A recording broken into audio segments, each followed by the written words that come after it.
নমস্কার বন্ধু। রাজ্যে কিন্তু ভোট মিটে গিয়েছে এবং বেশ করে সরকার যারা রয়েছেন রাজ্যে তারা কিন্তু ভালোই সিট পেয়েছে। অনেক কিছু শোনা যাচ্ছিল ভোটের পর অনেক কিছু হবে, কিন্তু সেখানে দাঁড়িয়ে এখনো পর্যন্ত কিন্তু কোনো রকমই আশা ভরসা নেই, কিছুই বোঝা যাচ্ছে না। এদিকে আইনি লড়াইয়ে বিশ্বজিৎ বাসু প্রায় 18-20টি হিয়ারিং শোনার পরেও এখনো রায় দিতে পারেননি। তাই যে কোনো ভাবে হোক বিচারপতি কি করছেন সেই বিষয়ে কিন্তু সন্দেহ। তাই এজলাস অর্থাৎ বিচারপতি চেঞ্জ হয়েছে। তো এই যে পার্শ্ব শিক্ষকদের যে বেতন বৃদ্ধি মামলায় কেন বিচারপতি চেঞ্জ করা হলো বা কি কারণে হলো, এই নিয়ে আমরা সরাসরি সঞ্জয়ের সাথে কথা। সঞ্জয় বাবু, কি ব্যাপার আপনাদের? কি মানে মামলার বিচারপতি চেঞ্জ করা হলো কি কারণে? না না, আমরা চেঞ্জ করিনি। ব্যাপারটা হচ্ছে হাইকোর্টে মাননীয় প্রধান বিচারপতি হুম মাঝে মাঝে এজলাস চেঞ্জ করে, অর্থাৎ ডিটারমিনেশন চেঞ্জ করে, কে কোন মানে শুনবে আর কি, সেগুলো মাননীয় বিচারপতি ঠিক করেন।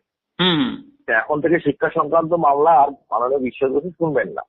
আচ্ছা। ঠিক আছে, হুম নতুন বিচারপতি শুনবেন। হুম তা সেটার জন্য আমরা আর কি নতুন বিচারপতির কাছে এই এই সপ্তাহে গেল, এই যে সপ্তাহটা গেল আর কি, এই সপ্তাহে মেনশন করেছি। হুম নেক্সট সপ্তাহে লিস্টে আশা করি থাকবে। হুম তারপর দেখা যাক কি মোটামুটি কবে হিয়ারিং দেওয়া কি হয়। বলবেন যে বিশ্বজিৎ বাসু তিনি এতবার হিয়ারিং করলেন, বারবার করলেন, কোনো রায় দিতে পারলেন না, এই বিষয়ে আপনারা কি হতাশ নন? না দেখুন, হতাশ নই। তার কারণটা হচ্ছে ভারতীয় বিচার ব্যবস্থার দীর্ঘসূত্রিতা সম্পর্কে আমরা সবাই ওয়াকিবহাল। হুম ঠিক আছে, হুম কিন্তু এইটুকু আমি কনফিডেন্ট যে আমাদের কেসের ম্যাটার যদি গ্রহণযোগ্যতা না থাকতো হুম তাহলে অনেকদিন আগে ডিসমিস হয়ে যেত।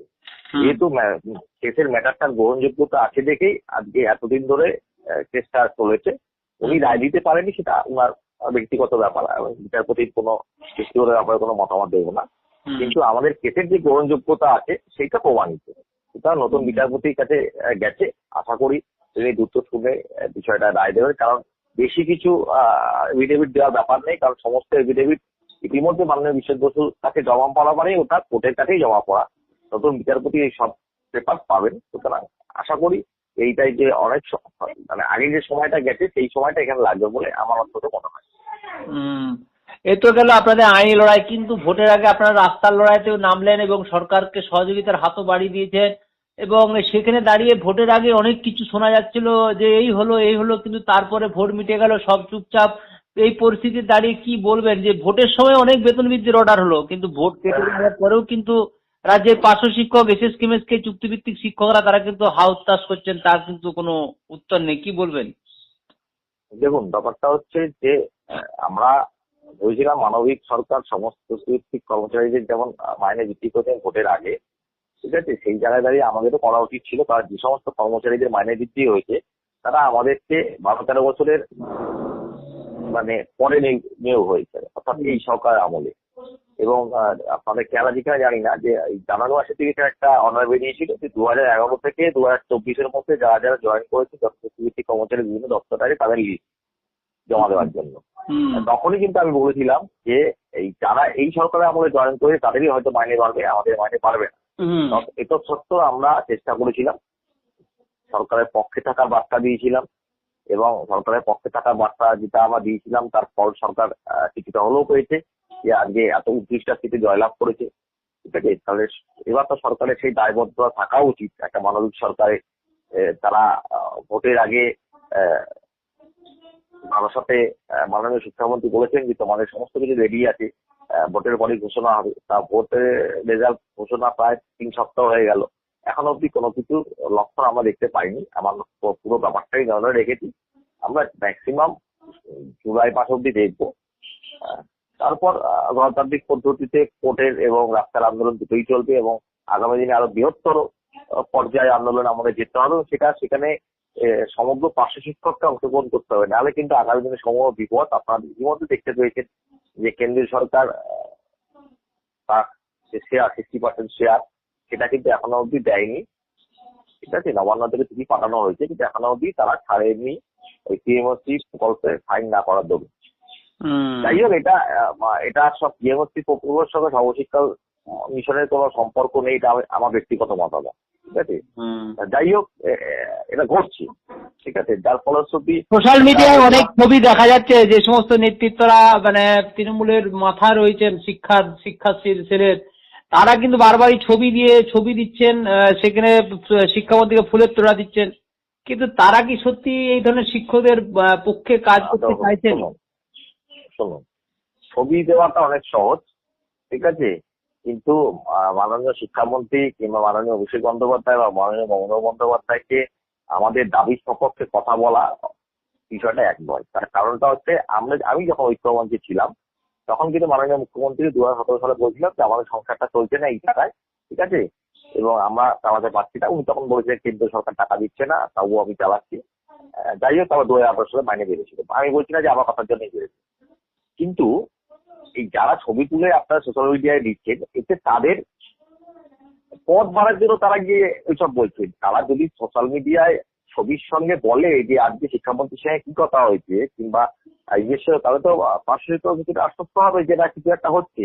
কিন্তু এখনো অব্দি আমি অত্যন্ত গ্যারান্টি সহকারে বলতে পারি যে এক কদমও কিছু হবে বলে কোনো লক্ষণ দেখা যাচ্ছে না। সে যে যাই বলুক, অনেকে বলবে যে এখন আপনি আগে থেকে বলছেন কেন। আমি তো আগেই বলেছি, আমাদের দেশ হচ্ছে ভোটমুখী দেশ। যা কিছু হয় ভোটের আগে হয়, ভোটের পরে হয়েছে এরকম ইতিহাস খুব কম আছে। এখন কি জন্য করবে আপনাকে? কারণ আপনি ভোট দেবেন সেই আশা করে সরকার আপনাদের কিছু করবে।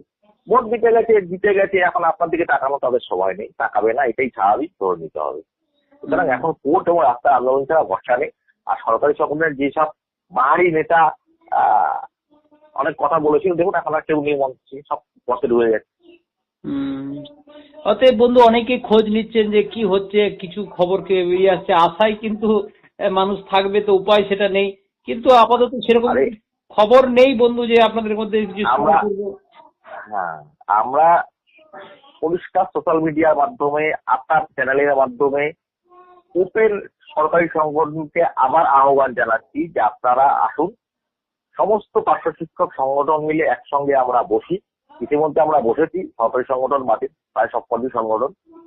আপনারা আসুন, সবকটি সংগঠন মিলে আমরা এক জায়গায় বসি, পূর্ণ সহমতের ভিত্তিতে আপনারা আমাদের সঙ্গে একসঙ্গে বসুন এবং মাননীয় মুখ্যমন্ত্রী, মাননীয় শিক্ষামন্ত্রী এবং মাননীয় সাংসদ অভিষেক বন্দ্যোপাধ্যায়ের সঙ্গে আলোচনা সাপেক্ষে ন্যূনতম এই মুহূর্তে দাঁড়িয়ে অন্তত 1/3/2024 যে অর্ডারটা আছে সেই অর্ডারের ভিত্তিতে আমাদের মাইনে বৃদ্ধি করার জন্য চেষ্টা করি, এবং চেষ্টা নয়, সাফল্য লাভ করবো, এটা আমার বিশ্বাস। যদি একত্রিত হতে পারেন।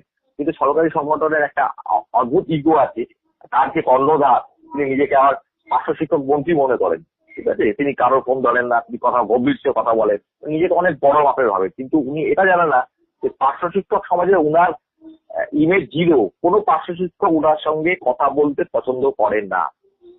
এ তো সত্য। আমি বলবো যে আসুন, সমস্ত সংগঠনের সঙ্গে একসঙ্গে বসে আমরা মন্ত্রীর কাছে যাই, আমরা শিক্ষামন্ত্রীর কাছে যাই, মুখ্যমন্ত্রীর কাছে যাই, মাননীয় সাংসদের কাছে, অভিষেক বন্দ্যোপাধ্যায়ের কাছে যাই, যে আমাদের প্রয়োজনীয়তা রয়েছে। কারণ পার্শ্ব শিক্ষকরা খুব সমস্যায় আছে।